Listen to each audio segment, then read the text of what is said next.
Continuamos haciendo nuestro semáforo del día de hoy ahora para recibir a la nueva directora regional de IDEA Internacional para América Latina y el Caribe.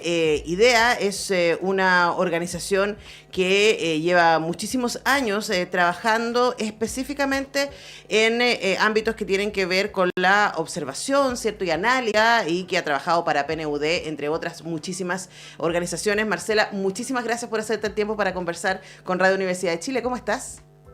Muy bien, Antonella, muchas gracias por la invitación. Un placer estar aquí de nuevo y poder conversar contigo. Bueno, yo quería conversar contigo, Marcela, porque me tiene bastante, y yo creo que a muchas personas, pero de manera personal, confusa, ¿no? Lo que está pasando en Argentina. Recuerdo cuando empezó a aparecer esta figura de Javier Milei, uno dice, bueno, pero esta persona es como imposible que llegue, especialmente por la manera en que él se expresaba en los medios de comunicación. Yo no creo que nunca habíamos visto a un político con ese nivel de, no solamente de verborrea, sino de violencia, de uso de lenguaje antisonante, diríamos, ¿cierto? De gestos de verdad muy, muy radicales. Y claro, uno decía, bueno, esta persona es una caricatura, imposible que llegue a ser presidente de un país como Argentina. Y luego, helo ahí. Acaba de asumir, acaba de hacer su primer discurso, ya ha tomado algunas medidas bastante, ¿cuál es la palabra?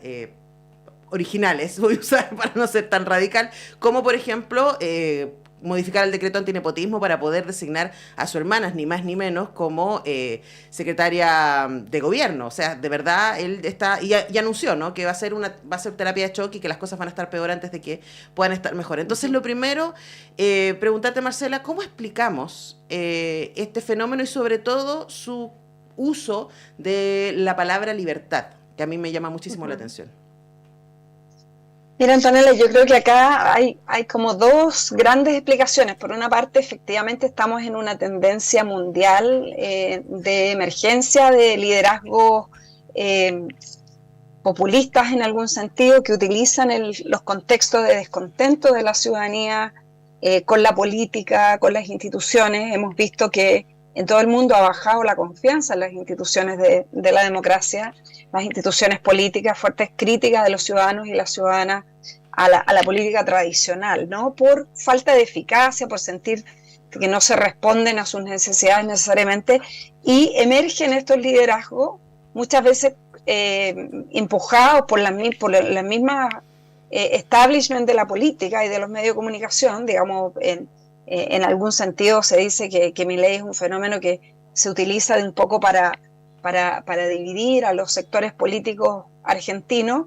Y claro, los medios de comunicación yo creo que también tienen un rol en fomentar, digamos, en darle espacio a personajes y a discursos que son cada vez más disruptivos. O sea, las personas los líderes políticos que están en un tono, digamos, tradicional, institucional, digamos, de mesura, en general no tienen titulares, son poco invitados a los programas y bueno, se terminan instalando. Entonces hay una tendencia en el mundo, diría yo, el fenómeno en Estados Unidos de Trump es paradigmático, pero no solo, digamos, también podemos ver en un sentido quizás distinto, pero similar, un liderazgo radical que rompe con las estructuras tradicionales en El Salvador, con Bukele, la experiencia de Bolsonaro. También se nos olvida, digamos, varios liderazgos de este tipo en Europa, en la misma Italia, ¿no? Una asunción, digamos, de la extrema derecha que había sido impensada en otros momentos. Acaban de haber unas elecciones en Holanda, un país muy diverso, que un líder de ultraderecha que siempre había estado en los márgenes, como algo, como casi un personaje idiosincrático de la política, siempre consiguiendo votos minoritarios, se transforma en la primera fuerza política y tiene las principales posibilidades de conformar gobierno. Entonces, primero hay un fenómeno mundial que tiene que ver con el deterioro, digamos, de la confianza en las instituciones y también con las lógicas de la comunicación moderna, las redes sociales, las dinámicas de relacionamiento. Y por otro lado también hay condiciones en Argentina. Tenemos que reconocer que la situación económica en particular en Argentina tiene un deterioro que no es necesariamente similar a lo de los otros países de la región, los niveles de inflación, el aumento de la pobreza, una sensación de que la alternancia en el poder de los actores tradicionales había ganado históricamente el peronismo, después ganó la derecha, después vuelve el peronismo, y los ciudadanos y ciudadanas yo creo que terminan reaccionando con esta suerte de hastío respecto de la política tradicional y buscando una salida radical de escape. Creo que la situación, más que como culpar a los ciudadanos por apoyar este tipo de liderazgo, tenemos que también mirar cuál es la responsabilidad de los partidos políticos tradicionales que no logran realizar los cambios que necesitan los ciudadanos y las ciudadanas en América Latina. Los temas de seguridad, los temas de pobreza, hay múltiples agendas que no han sido, que no logran ser respondidas. Entonces por una parte hay una responsabilidad de ineficacia, si se quiere, de los gobiernos y de los estados, y por otro lado este contexto de deterioro de la confianza en las instituciones, la polarización y la emergencia de soluciones fáciles a problemas complejos. Acá escuchamos los discursos de Milei y, como decías tú, está por verse si estas medidas radicales que se está proponiendo y que él también anuncia que va a ocurrir un momento de empeoramiento de la situación, si efectivamente estas propuestas logran salir y cumplir con las promesas de campaña y responder las demandas de la ciudadanía, o si por el contrario se deteriora más la situación y termina generándose algún tipo de crisis política. Yo creo que eso es lo que todos se va a observar en este experimento, y que además, con esto termino, el nuevo presidente tiene una situación extremadamente compleja por su debilidad de representación en el poder legislativo y en los poderes regionales de las provincias argentinas, donde su fuerza política prácticamente no tiene presencia. Tiene una minoría que incluso con los partidos de Juntos por el Cambio de la derecha tradicional no logran el mínimo necesario para poder pasar proyectos de ley básicos como el presupuesto. Entonces vamos a ver si la alternativa acá va a ser gobernar por decreto, bypaseándose al Congreso, potencialmente generando un conflicto de poderes, o si logra construir alianzas con algunos sectores del peronismo, del radicalismo, de partidos tradicionales en Argentina, que le permitan una cierta estabilidad y gobernanza, por lo menos en los primeros meses. Sí, ahora, por el carácter del personaje, uno podría decir que es una persona que no le complicaría gobernar por decreto. Y eso eso finalmente lo que nos hace preguntarnos, ¿no? Ahí donde queda el valor de la democracia. Ahora, yo estuve hace poco en Buenos Aires, Marcela, y estuve conversando con mucha gente. Y tratando de entender esto, ¿no? De qué era lo que estaba pasando. Y una respuesta que me sorprendió de un conocido fue, yo le dije, ya, pero a ver, entendemos que es una persona que además, por todo lo que uno puede saber, claramente es una persona desequilibrada en términos de personalidad. Ni siquiera vamos a entrar ahí a hacer un análisis psiquiátrico porque quién es una, no sabemos. Pero es evidente que no solamente es muy original en sus términos, sino que es una persona bastante feble, diríamos, ¿no? Que se puede mover hacia cualquier momento, y eso también es una preocupación. Y él me acuerdo que mi conocido me decía, sí, no, si nosotros sabemos que elegimos un loco. Él había votado por Milei. Me decía, pero él era el mal menor. Y la idea de pensar en alguien como Milei como un mal menor para mí fue absolutamente reveladora, porque habla de lo que tú señalabas, ¿no? El hastío respecto al kirchnerismo especialmente. O sea, me empezó a hablar cosas de masa que se informan allá en los medios de comunicación, como vínculos con el narcotráfico, por ejemplo, y claro, frente a esto, parece que no viene con esos antecedentes. Y por otro lado, cuando yo le preguntaba por la libertad, y le decía, bueno, pero aquí igual hay un montón de libertades ciudadanas que se han conseguido en lógicas de desarrollo social, ¿no? Como que se aceptan como comunidad que están en peligro, y él me decía, bueno, pero es que la libertad nosotros la perdemos hace tiempo. O sea, cuando tú vives, él me decía, cuando tú vives no en Cava, sino en el conurbano alrededor de Buenos Aires, me decía, yo a las 5 de la tarde no puedo salir de mi casa. Y ahí, claro, tiene que ver con lo que tú señalabas de la eficiencia, ¿no? Y de cómo no nos hemos hecho cargo de situaciones que son gravísimas y que tienen que ver con el bienestar cotidiano de la gente, que abren la puerta a espacios como estos. Luego, ¿qué deberíamos aprender en Chile respecto a eso? Pero yo creo que acá, como decía al principio, estamos enfrentados a fenómenos mundiales. Yo creo que hay objetivamente una sensación de deterioro de la calidad de vida. Como decíamos, en Argentina, si bien se ha instalado fuertemente el discurso de seguridad, Argentina es uno de los países que tiene las tasas más bajas de inseguridad en la región. Sin embargo, está instalada también, así como en Chile, esta preocupación muy importante.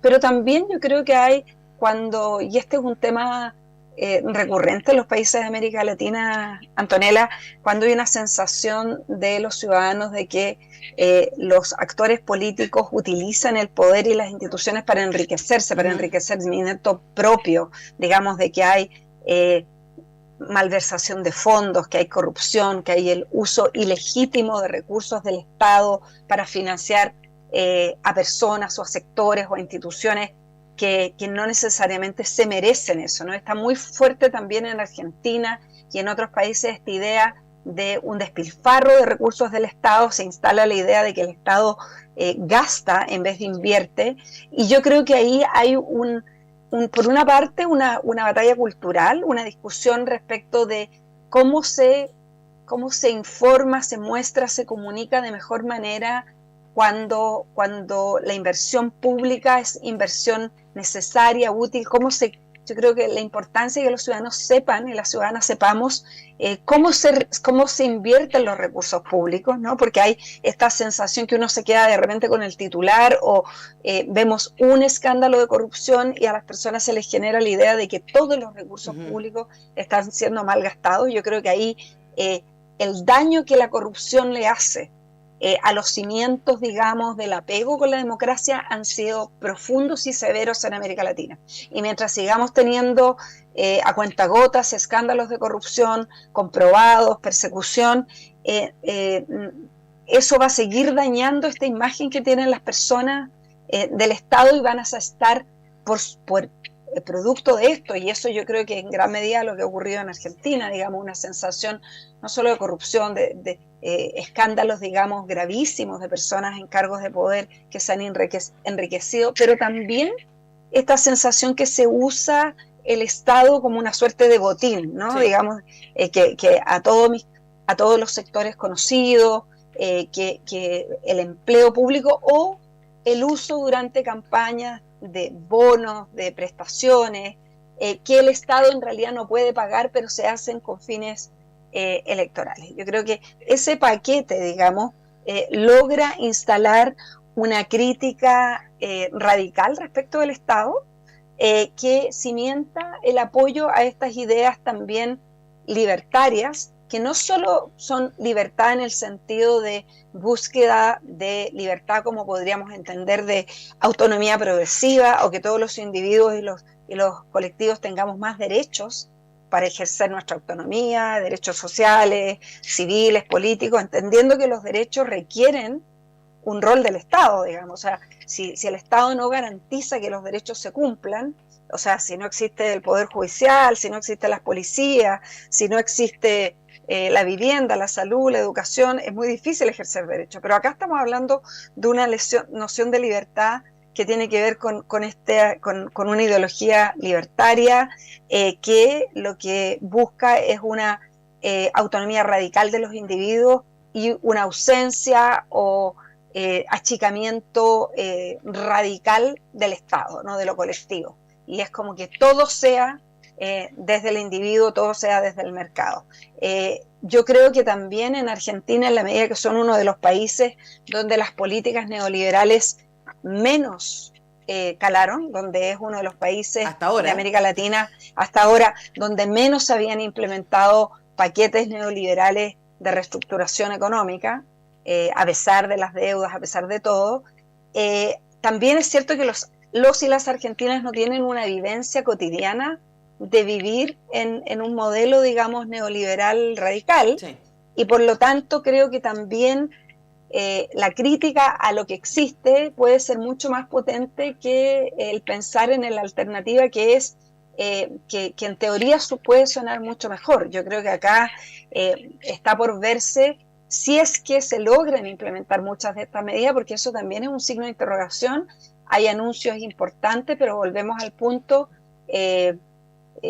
no sabemos si es que esta coalición va a lograr sortear los contrapesos del sistema democrático y de las instituciones en Argentina para llevar adelante su agenda, y si lograran sortear esos sobrepesos, si va a existir la suficiente estabilidad y consenso de las oposiciones sociales y políticas para permitir llevar adelante estas agendas, digamos, porque recordemos que en Argentina también casi el 40 y tantos % de la población votó en contra de este proyecto, y hay una fuerte presencia de sectores organizados, de sindicatos, de gremios, de actores colectivos que no necesariamente están a favor de estas políticas. No son todos los argentinos, en particular en Buenos Aires es una de las pocas provincias, de una de las dos en todo el país donde no ganó este proyecto, pero en la gran mayoría del resto del país